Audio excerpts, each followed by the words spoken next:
Good afternoon, everyone. My name's Tim Fortier. I'm the Communications Coordinator with New Hampshire Municipal Association, and thank you for joining us for this 2024 webinar series, in particular, Local Solutions to the State's Housing Crisis webinar series. We are joined today by our moderator, Noah Hodgitz, who's the Principal Planner with the Department of Business and Economic Affairs, and I'd like to turn the program over to Noah. Great. Well, thank you so much, Tim, and thank you everybody for being here today for the fourth and the five-part webinar series. First, I want to just thank all of our partners that are part of this.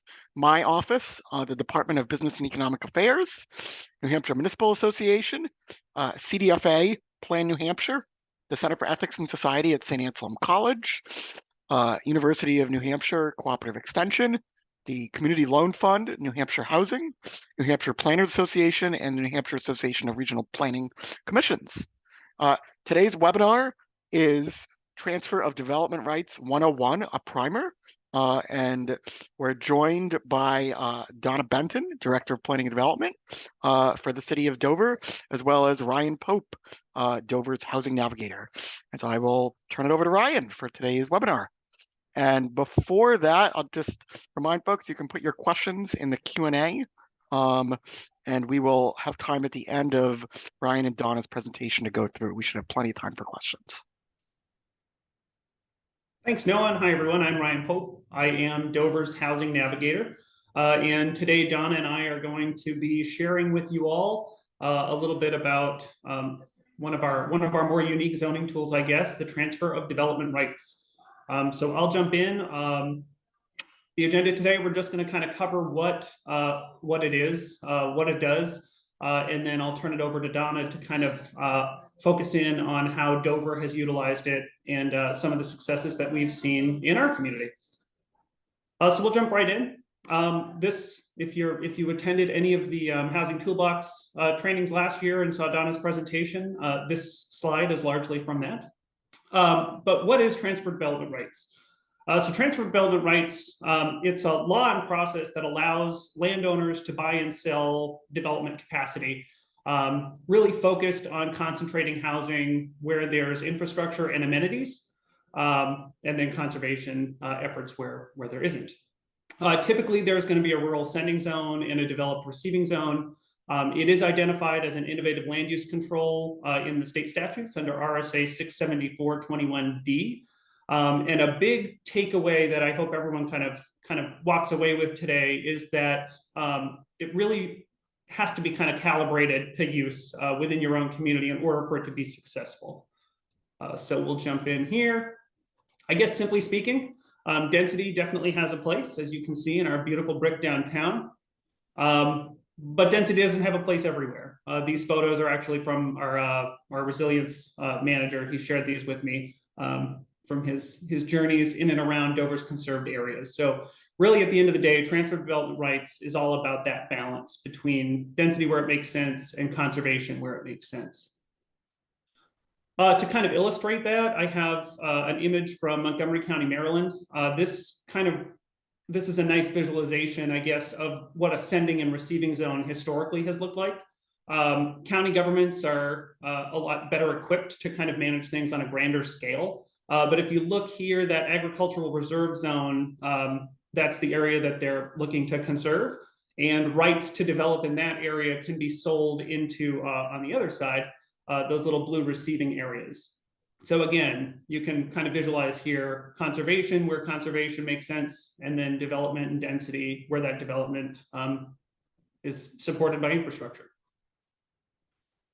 One of the nice things about transfer of development rights is that it does a lot of things. It co-locates housing with existing infrastructure and amenities. It preserves open space, agricultural, and low density areas, unlocks housing potential from parcels that would otherwise be economically unviable at a lower density, maintains communities' character by preventing sprawl, helps transition from high density to low density areas, encourages small and alternative housing types without increasing the overall development in a community, and distributes financial benefits of development to open space, agricultural, and low density areas, while also increasing financial benefits for built out areas. So how does that kind of pan out in Dover? And I just have this to kind of set the stage for Donna. But Dover has about a population of 33,000 plus or minus. We're about half and half, renter and property owner, which is kind of unique for the area. And we're pretty young. Our median age, which I actually just realized I crested, I'm now over the hill, I guess, for a Doverite, is 36 years old. And as you can see, over time, we have fewer kids, but more young people, and definitely more folks aging as well. Another thing that I just wanted to point out, when it comes to any ordinance, when it comes to transfer development rights, especially making sure that it's tied to your community's goals and master plan is going to be key. For us, we went through the vision, we revised our vision chapter last year, and pillars include accessible open space, attractive and thriving downtown, affordable and attainable housing, all of which transfer development rights helps us contribute to. And then on the side, this is hot off the press, but City Council had their goal setting session recently, and they have identified goal number 1 as diverse and attainable housing. So with that, I will turn it over to Donna, who can kind of talk about the history of TDR in the city of Dover. Great, thank you, Ryan, for that. So TDR certainly has been around in Dover since the 90s. That's when we added it into our zoning regulations. And at that point, it was similar to what Ryan described, where you were conserving land somewhere to then be able to develop land somewhere else. And it was very much an acre for an acre. And it was divided. The Spalding Turnpike kind of divides Dover if you look at it on a map. So in one half of town would have been the sending area, and one half of town basically was the receiving area. And that helped align with our downtown as it existed.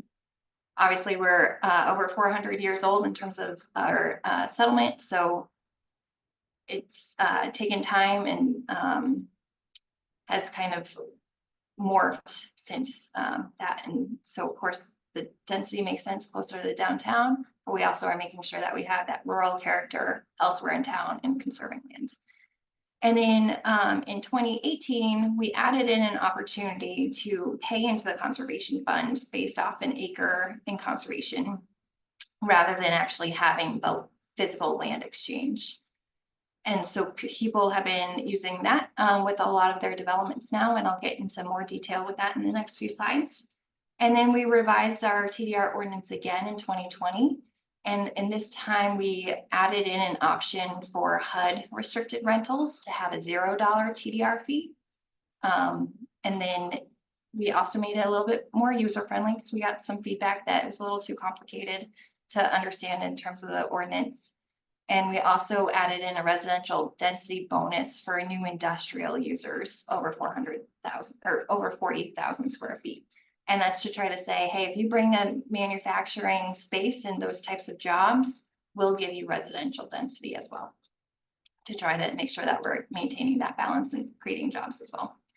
So TDR today, again, allows for the purchase of units in exchange for funding conservation activities. We also allow for different levels of that TDR fee, depending on if there's size restrictions. So if you're willing to deed restrict your property at a certain size restriction of GLA at 1,400 square feet, 1,000 square feet, or 600 square feet, the TDR fee would reflect that. So the smaller the unit you restrict, or if it's a HUD restriction, the smaller the TDR fee. We do at that point then restrict on additions because it is a deed restriction and it is part of that planning board approval. And then depending on the zoning district that you're in, your base density for a TDR, what you're allowed, is either derived by a formula or by underlining zoning. In most cases, it's derived by a formula instead of the underlining zoning. And then we're also, as I mentioned about the industrial and manufacturing, that's the 1 unit per 2,000 square feet created of assembly and manufacturing. That's over 40,000 square feet. You can't just do a small manufacturing and say, oh, now I get all these residential. It's over that threshold. So how does the formula work? So what we do is we take the area of the parent lot, and then we want to make sure that we're subtracting out the environmental constraints, wetlands, steep slopes, floodplain areas. We then take that base and we take away another then we multiply it by a multiplier of 0.85, and that brings you to a new net.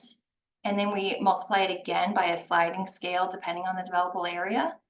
And then we take that and divide it by the minimum lot size of that zoning district. And that gives you your base units for the formula. So one of our first TDR projects that utilized this was 99 6th Street, which you can see on the screen. And so that was a 90,000 square foot lot. You take out the environmental constraints of the 15,000 and you get the 75,997. You then take out the other portion, which kind of accounts for your roadways and stormwater management, that type of thing. And then you again multiply it by the developable area on the sliding scale.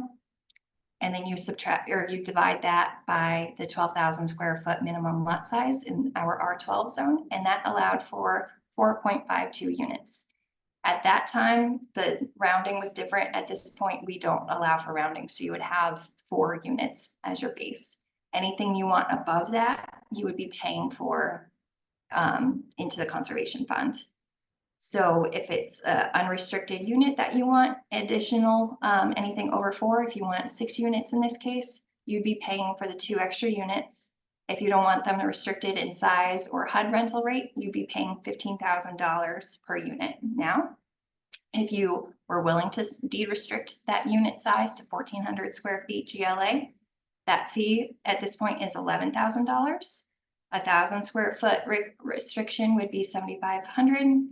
And then we also do a village rate, which is to try to promote the mixed use projects or walkable projects. And that TDR rate comes further down to $788 per unit. And then if you agree to deed restrict it to be a HUD rent restricted at the fair market rate, then it's a $0 TDR fee. So we've been seeing that as well to try to get some attainable units in Dover. Some more facts about the Dover's TDR policy. It's a discretionary process. There are vague criteria and they're vague on purpose for the planning board to be able to decide. Just because you are requesting 2 extra units in terms of your density over your density allowed doesn't mean that the planning board has to grant that. It's up to them to decide if it meets the TDR criteria, which typically is that it is in conformance with our master plan, it meets the neighborhood area, and that you have public water and sewer. So I want to mention that this we're lucky in Dover that we have so much public water and sewer provided, and so that we're able to do this. And then most recently, a criteria has been added that no additional relief be sought based off the extra density, and that was only added last year. So we're still playing with that a little bit. And then also since 2018, I just want to let you know some metrics, which are that we've sold development rights for hundreds of units, and we've generated over $2 million into our conservation fund, which then is used to purchase land that our Open Lands Committee and Conservation Commission recommend to City Council based off their own criteria of what is worthwhile to pay to conserve. And so that has protected around 42 acres since 2018. And we have another 20 acres currently under purchase and sale. So you can see some of that success there. So one of the projects you might have heard about that we want to explain further, it's been in the press a lot, is cottages at Back River Road. And this is in the R12 district, which means that typically you would need 12,000 square feet per new lot or per lots created. And so that would yield about 9 single family homes typically, because it was 7.16 acres. They decided to use the TDR ordinance, and they decided to HUD restrict all of the units.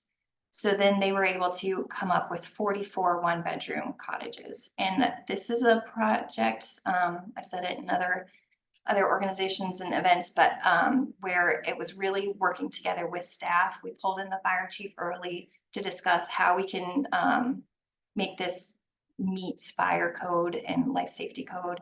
That is why if you see the parking lot in the middle, that aisle area is actually wider so that we can call that an access way in terms of distances. So this was definitely a team effort in terms of how to design it to meet all of those regulations.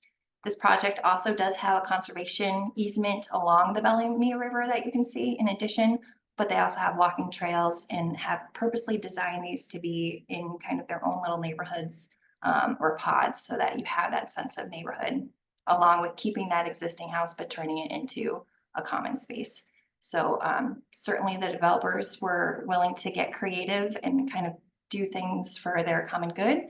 A lot of the units are saved for their own employees and that they have a shuttle bus. So that way we were able to have less parking than what might be required otherwise as well. So you had a lot of different factors going in to make this project successful. And each of these units is about 364 square feet. They have a couple duplexes that you can see as well. So this was the ribbon cutting. So we were able to get 35 additional units. They're all at the attainable rental rates, which has been great. And it's been able to have kind of some buyers that might not have been able to afford buying in Dover an opportunity to have their own four walls under their own purview. And with that, I will turn it over to Ryan to discuss another example. Thanks, Donna. And for attendees who might have been at the Housing We Need Forum, you might have heard me talk about this project already, but this one is, we just refer to it as Sophie Banner. It's the name of the two roads that were created for it.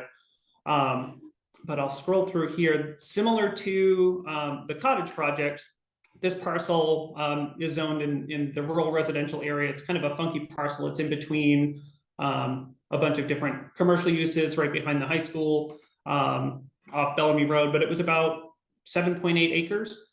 And a subdivision yield plan would have, in this case, yielded again, kind of that 9-unit count. And what we were able to get out of it, or what the developer was able to get out of it with the application of TDR, was a total of 31 units. And it's probably hard to see here, but what's really interesting about this particular project is the mix of home styles that ended up being incorporated in there. So he built 13 single-family residences. All of them are deed restricted at the 1,400 square feet that Donna had discussed a little earlier, preserved an existing duplex that was on the property, and added 4 4-unit townhome rental units as well. So 16 units in that front. 8 of those rental units are leased at that HUD fair market rate.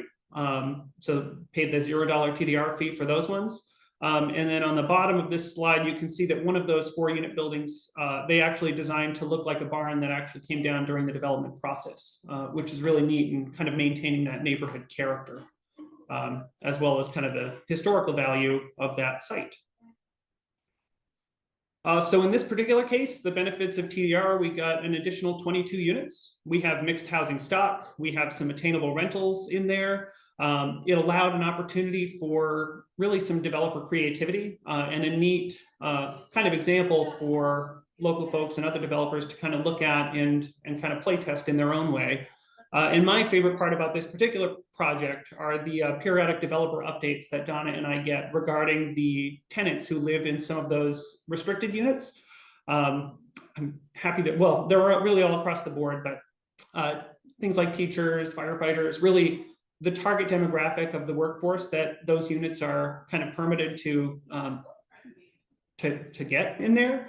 And one of them was recently engaged, and the developer insists that it's all because of TDR. So if nothing else, TDR leads to love, happiness, and marriages, in addition to extra density and conservation. So really, transfer of development rights, the way we see it, is a solution for conservation and housing goals in a community. It augments the underlying zoning with a discretionary process. It doesn't rewrite or overhaul it in any way. And it concentrates development and density where it makes sense while supporting community conservation and resilience goals.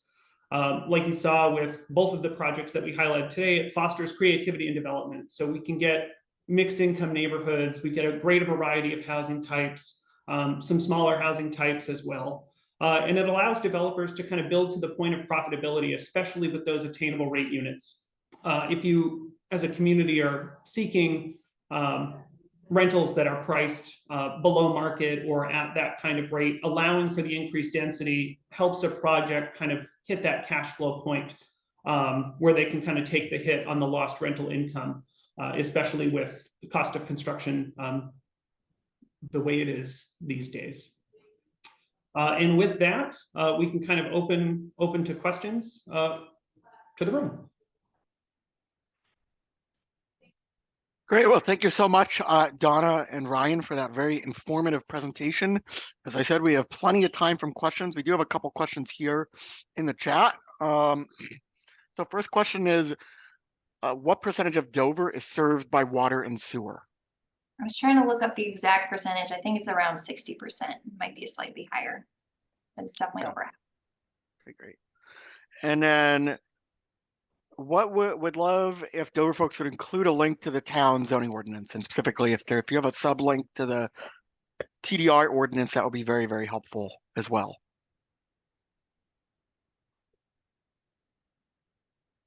I'm going to give it, since we're so short here, I'm going to give it a couple minutes for other folks to chime in. Great. So Donna, it looks like you can chime in on one question, and then we do have a couple more coming in here. Put the link in the chat. Okay. So it's I'll put the link to our entire ordinance. It's starts on page, that's probably easier. Starts on page 110 of this document. So the cottages are all rentals rather than ownership based. Our current TDR ordinance does not have an opportunity for sale, but that is one of the things Ryan is working on during his time as housing navigators to try to figure out a way that we could do a for sale option for the fair market rate. Great. And then there's a question on the administrative requirements. What are the administrative requirements like? I suspect the question is, and this comes up a lot, as I think you're aware, Donna, of how much of a lift is it to actually, once you've gone through all the effort of setting up a TDR program, of actually administering it on a day-to-day basis? Yeah, so annually we are looking at what it's costing us to conserve an acre of land in Dover, and then we would be updating our fees. So we do that every fall. And then in general, there's some administrative time in terms of like the building and life safety inspections and making sure that if they're seeing a permit that we have it somehow flagged in the system, what TDR units are where and which ones are size restricted. So we make sure that's a note on the plans, or we're trying to add it as a note on like the accessing tax card so that it's more common for us to be able to know if anyone's trying to extend if they have a size restriction. But in terms of, we don't do like income verifications or anything like that. It would just be either a deed restriction for size, or they would just pay their TDR fees before final plan signature in order to get that unit and that building permit to build the TDR unit. Great. And I think I guess I'll just ask a kind of secondary question on that. I think some communities are here, oh, TDR is such a big kind of program. How could like a small town tackle this? So it's not like you guys have somebody that just does TDR. That's just kind of like one of the programs you administer as part of the planning department, correct? Correct. Yep. It's just an option that our zoning ordinance provides for that then staff understands, whether it's our administrative staff taking in the TDR fees. We just keep it as a condition of approval for the planning board process. So it's in our decision letters and that we just try to make it clear as possible. And then if it's a development that has an HOA document, we would make sure it's included in the HOA documents just to try to make sure that any future resident understands what they're going to. Great. Just trying to keep up with these questions here. So I have another question. Also interested in your workforce housing ordinance and your open space residential development ordinance. I don't know how quickly you can give a synopsis of those, Ryan or Donna, but that's not exactly the purpose of the webinar. But with that, given the time we have, I will feel free to respond take as much Sure. time as you So want. I'll start with the open space. So we do have open space subdivision regulations. Typically, any lot in our R40, which requires 40,000 square feet for the lot size, would require an open space subdivision for any major subdivision, which is over 5 lots. And then depending on the size of the parent lot in other districts, open space subdivision might have been required. So now what we've been seeing is, because people want to use the transfer development right ordinance to try to get as many units as they can, we've been seeing a lot of projects trying to overlap the open space requirements with TDR. So we have made it more clear of what provisions the TDR ordinance will actually waive. So if you utilize the TDR ordinance for a project, the planning board can waive the amount of frontage, they can waive the lot size, but it's not just throwing out the rest of the zoning ordinance or the subdivision regulations. Those all still need to be met. So it's conversations with staff ahead of the planning board and also at our technical review committee process to make sure that our zoning is still being met and our open space subdivisions are being met. Great. That answers it. And then we don't have just a workforce housing ordinance. Certainly we are trying to make sure that we're encouraging different housing options and diverse housing options. And then we just have provided that option for TDR to have a $0 fee should they deed restrict it to be a HUD fair market rental rate. Great. And can you, Ryan, you talked about this a little. Yeah. Can you talk a little bit about background on why you've chosen to go with using the FMRs instead of the workforce housing limits? B, and then there's also a related question here about that, where the HUD FMR units is a deed restriction in perpetuity. Yes, the HUD FMR deed restriction is in perpetuity. And the reason we go by HUD FMR is the dollar amount is actually lower than the workforce rates published by New Hampshire Housing. And it also closely corresponds to the voucher rate. So while we don't do the income verification or require the developers to do income verification, it opens the door for someone with a unit that is restricted like this to accept a voucher should they choose to, without facing any lost income. So for us, it's just an easy third-party metric to use that tends to be lower than the posted workforce rates that are normally subject to income verification. I hope that answers that question. Great. And just for folks that may not be familiar, fair market rent, and Ryan and Donna, correct me if I'm not doing a good job explaining this at all. Fair market rent is, or FMRs are fair market rents set by HUD, just like HUD. So every year, US HUD, US Housing and Urban Development, comes out with the different income limits and rents based on and so they also calculate the fair market rents, which are typically, kind of the median 50%. Is that kind of? They're 40th percentile. Okay, I'm sorry. Thank you. So if you think about it in those terms, as they're doing kind of a market rent analysis, it's always going to be a little less than market, which is kind of the approach that we would like to take also if we're seeking to create affordable and attainable housing options, making sure that those are going to be below what the market would normally command is important for our residents. Great. And those, like the workforce, for folks that may be familiar with the rents or the sales prices for the workforce housing law, vary based on area as set by HUD. So some are county based and some are kind of HUD fair market rent area based. And you can look that up. I'll actually try to see if I can get a link, pull up the link for folks to look up what FMRs might be in their region. Another question is, why aren't more communities adopting TDR in New Hampshire? $1 million question. I get. I'll start at least, and then Donna, you can correct me probably. I think a lot of it is just not understanding how it can be applied or how it might apply to one's own community. Like, I'll bring up seacoast communities that are struggling with kind of coastal resilience and things like that. theoretically, you could be using TDR funds to return salt marsh to salt marsh, or kind of do really any number of conservation and resiliency goals with the funds raised. So a lot of it is just, I guess, understanding that it is a tool and that it's, I guess it doesn't require the land banking that kind of has historically been utilized. Great.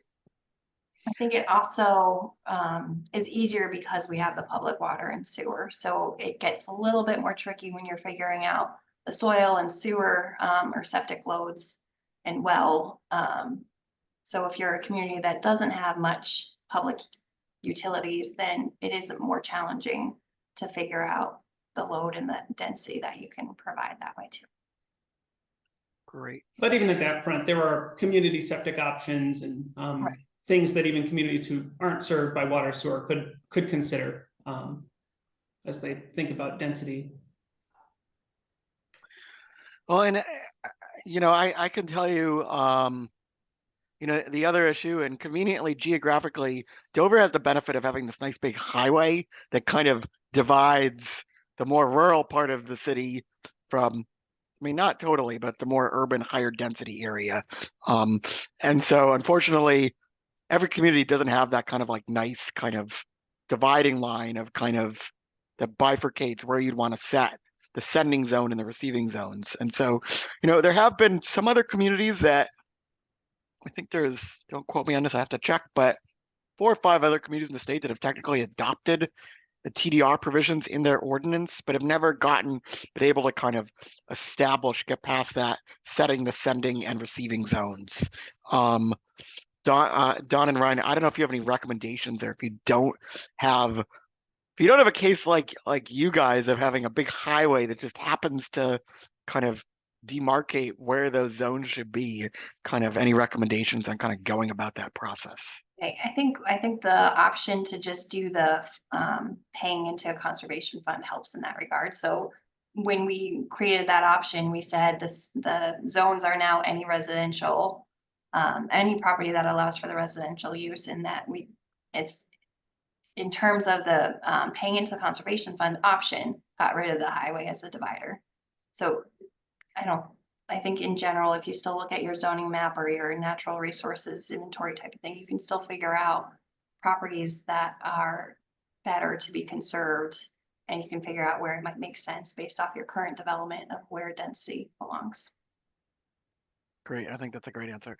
So we have another question asked. So what are these other towns that are using TDR? So to my knowledge, no other community has actually actively using TDR. I'm just going to open up my list. I'm not going to call out these towns in name, but just so you have a count. I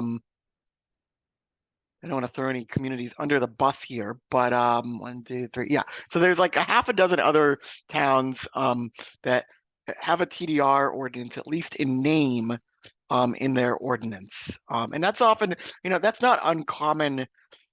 That's definitely not just specific to TDR. Communities oftentimes have developed a tool, or say they've adopted an ordinance, a section, but then either have not fully enumerated out in their ordinance all the kind of details to actually operationalize that ordinance, or for whatever reason, it's not known about, and so the town municipality isn't really marketing it as an option, and so developers may not even know that it's really on the books as an option for them to use. You can, for folks that are interested, I'll put the link in for folks to go look at this list from our this is from OPD's Municipal Land Use Regulation Survey of the other communities that are at least reported to us, and what we've found have some kind of TDR ordinance on the books. And certainly if communities don't and they want to, I think the first step is getting that buy-in from your policymakers. We have very supportive planning board and city council here in Dover that's willing to try new things and willing to kind of put their trust in the planners. So certainly I think if you're starting off new and you think this is a great idea and you want to bring it to your community, start trying to build that buy-in first. Great. Yeah, and I guess the secondary question that always comes up to this, and again, folks, feel free if you have other questions. We have more time, and I think Donna and Ryan are hopefully have a little bit more time here too. So if you have other questions about all the great things Dover has done, now is the time. Now is the time to ask. Hopefully, but what I was going to say is, Dover is blessed with multiple, not only one, but multiple planners. As you all know, many communities do not have any planning staff.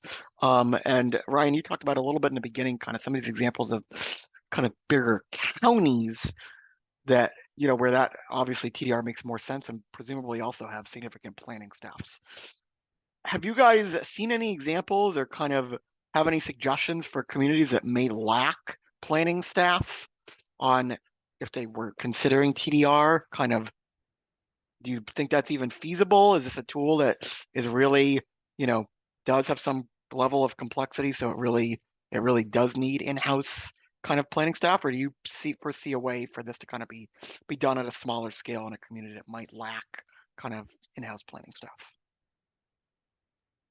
I'd say with the fee option, it's a relatively lighter lift than kind of the more traditional application at that county scale.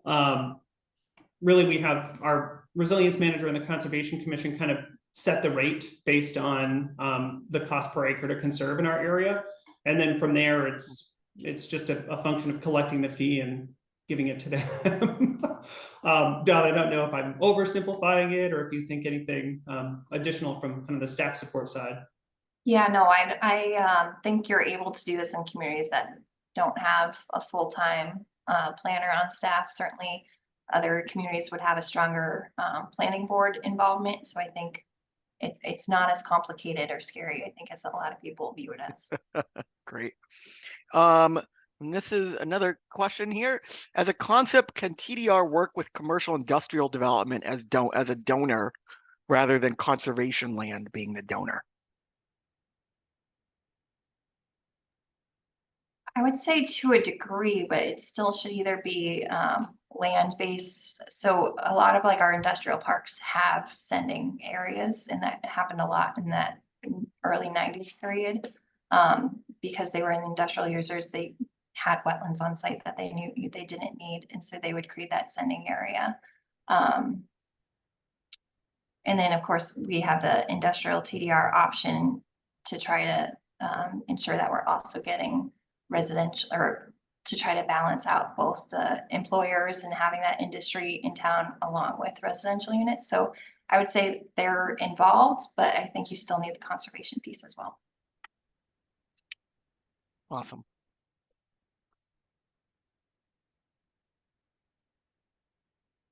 Any other questions? Not seeing any. That does remind me though, Donna, do you want to talk a little bit about, and I'm not going to get this reference right, so hopefully you know what I'm talking about.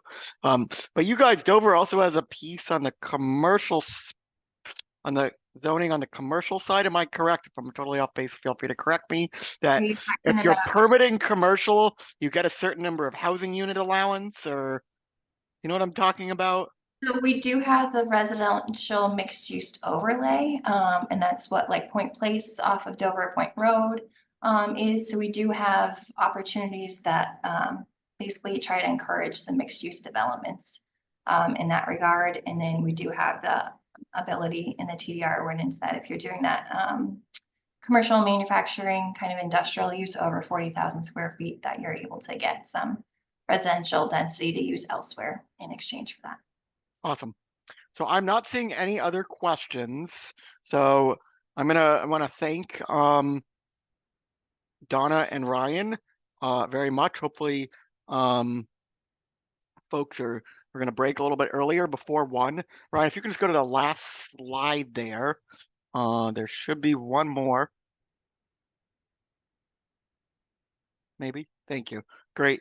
So next week is the final webinar in the 5-part Local Solutions to the State's Housing Crisis webinar series. We're going to be hearing from several developers, including the developers of the cottages at Back River Roads that Ryan and Donna talked about earlier, tiny house project in Dover that used a TDR tool as part of their permitting. to hear. We're going to hear kind of, it's going to be more, instead of a formal presentation as the past 4 webinars have been, it's going to be more of a roundtable discussion with both me asking several questions on both how municipalities who want to partner with developers how you can kind of strengthen that relationship, as well as what are barriers that are keeping developers away. There'll also be time for you, the audience, to also ask questions like you have today. There's a link. Hopefully, I think in the version that got sent out this morning, the link should be live to the March 4th, to the register for next week's if you have not yet. And there's a link to all of the descriptions for all the other webinars. Just a reminder, all of these webinars have been recorded and are up on OPD's YouTube channel. And you will be receiving a copy of today's, if you registered, of today's recording in your email after in the next couple days. So with that, I want to thank everybody for joining us today, and have a great afternoon.